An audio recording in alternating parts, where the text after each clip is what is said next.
মঙ্গল কাব্য যাদের জীবনে অমঙ্গল নিয়ে আসে, বারবার যারা এতবার পড়ে, মুখস্থও করে কিন্তু বারবার ভুলে যায়, সারা জীবন মনে রাখতে পারে না।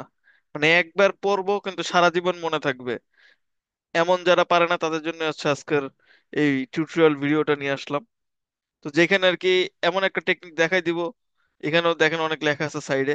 তো এমন একটা টেকনিক দেখাই দিব, এই টেকনিক অনুযায়ী জাস্ট একবার ঠিক মতো পুরোটা মাথায় রাখতে হবে, তারপর আর জীবন আর কি দেখতে হবে না। জাস্ট একবার, অনেক সুন্দরভাবে একবার, তাহলে আর কোনো দিন ভুলবেন না।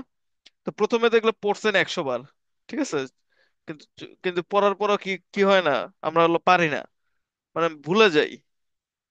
তারপর একটা অন্যটাই দেয়, যেমন হচ্ছে মনসা মঙ্গলের কানাহরি দত্ত, চণ্ডী মঙ্গলের মানিক দত্ত, আদি কবি। আমরা উল্টায় ফেলি, মনসা মঙ্গলে দিয়ে আসি মানিক দত্ত, চণ্ডী মঙ্গলে দিয়ে আসি কানাহরি দত্ত,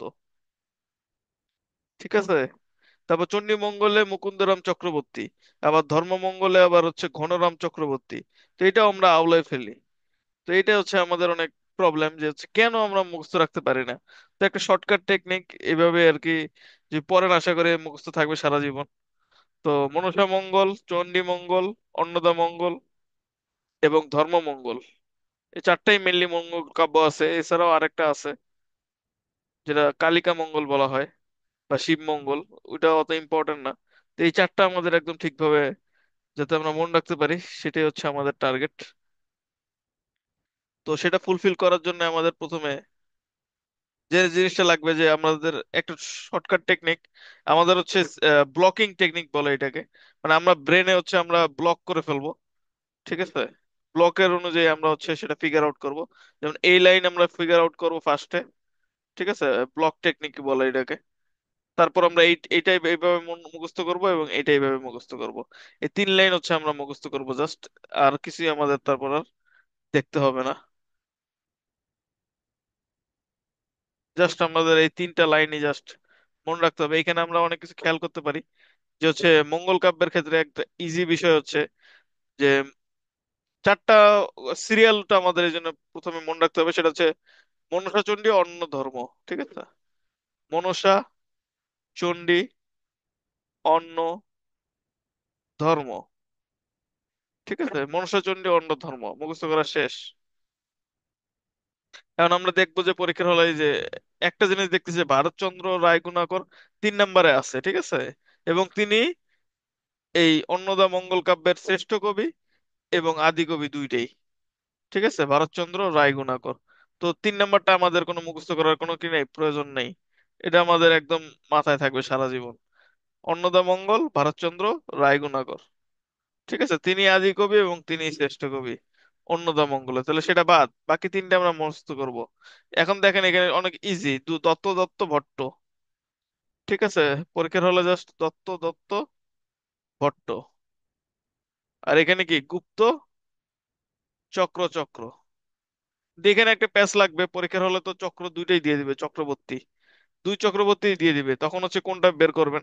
সেই জন্য একটা ইজি নিয়মে মনে রাখতে হবে আমাদের, যে কানা, যে কি কানা,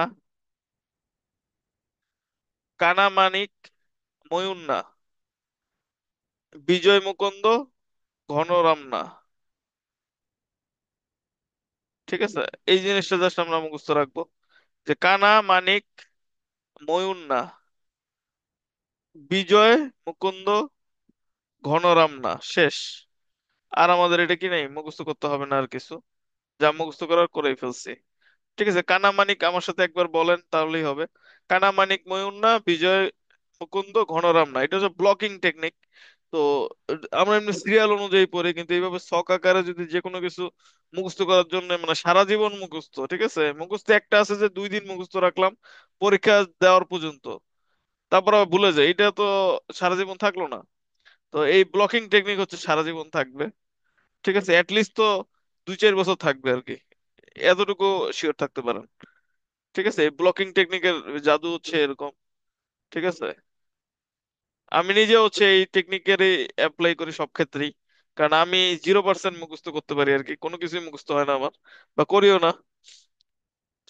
মানে শুধু সূরা যদি বলতে পারেন যে হ্যাঁ শুধু সূরা মুখস্থ করতে পারি, তাছাড়া অন্য কিছু আর আমার মুখস্থ হয় না। আমার হচ্ছে এইভাবেই ব্লকিং টেকনিকের মাধ্যমে, আরো বিভিন্ন টেকনিক আছে আমার, তো সেই টেকনিকের মাধ্যমে আর কি, নেমোনিক বলে অনেকগুলা, তো এইসব টেকনিক গুলোর মাধ্যমে আর কি আমি সবকিছু ব্রেনে রাখি। কোনো কিছু এই জন্য আমার প্রেশারও লাগে না যে হচ্ছে কোনো কিছু মুখস্থ করতে হবে অমুক তমুক, সেই প্রেশারও লাগে না, জাস্ট এই ব্লকিং টেকনিকের মাধ্যমে মনে থাকে। ঠিক আছে, তাহলে ইজি কি কি বলেন তো? ঠিক আছে, মনসা চণ্ডী, অন্য ধর্ম। ঠিক আছে, মনসা চণ্ডী, অন্য ধর্ম, এই চারটা মুখস্থ রাখতে হবে। তারপরে হচ্ছে এই দত্ত, দত্ত ভট্ট, এটা রাখলে রাখেন, না রাখলে নাই, সমস্যা নেই।